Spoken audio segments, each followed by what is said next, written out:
Eric Raddatz from Florida Weekly is calling in live right now. Eric, how you doing? Well, how are you all? We're doing great. Better now, Eric.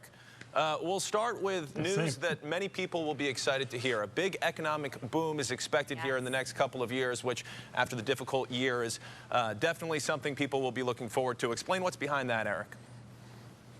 Well, it seems like we're just barely about to get out of the huge pandemic, and what we're seeing, according to economic development directors we're talking to, is that what is expected next is an economic boom in our state.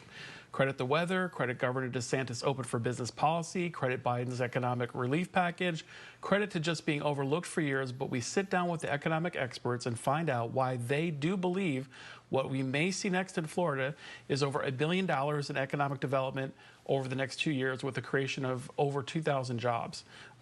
So we highlight 4 counties in Florida with the top 5 projects in sight that will bring the boom here real soon, and we say bring it on. 4 of the top 5 is certainly good news. Yeah, absolutely. But hopefully one thing that doesn't prevent that business boom is business burnout.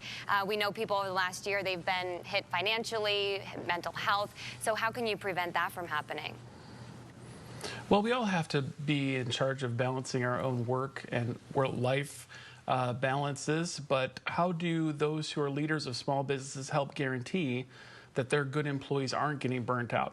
One study out right now found that 57% of U.S. employees say they are burnt out, with many likely to leave their job after the pandemic is over. This week, we provide some tips on how to keep the balance and keep good employees. Well, pandemic or no pandemic, you know a city that burns almost everybody out?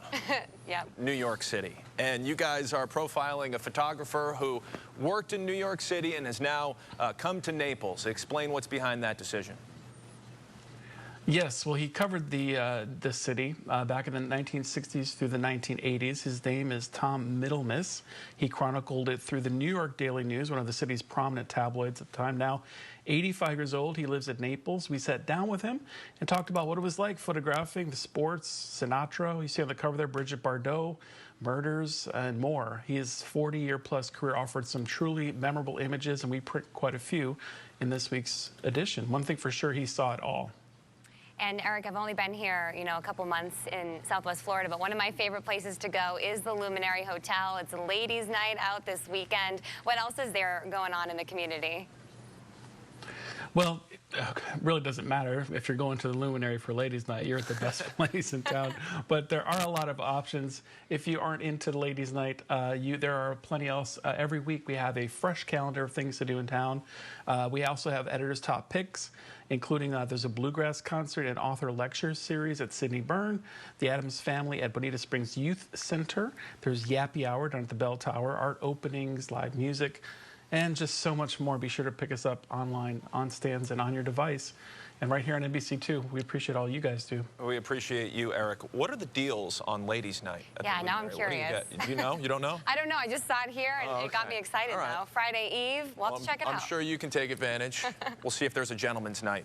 Eric, thank you so much. We'll catch up again next week.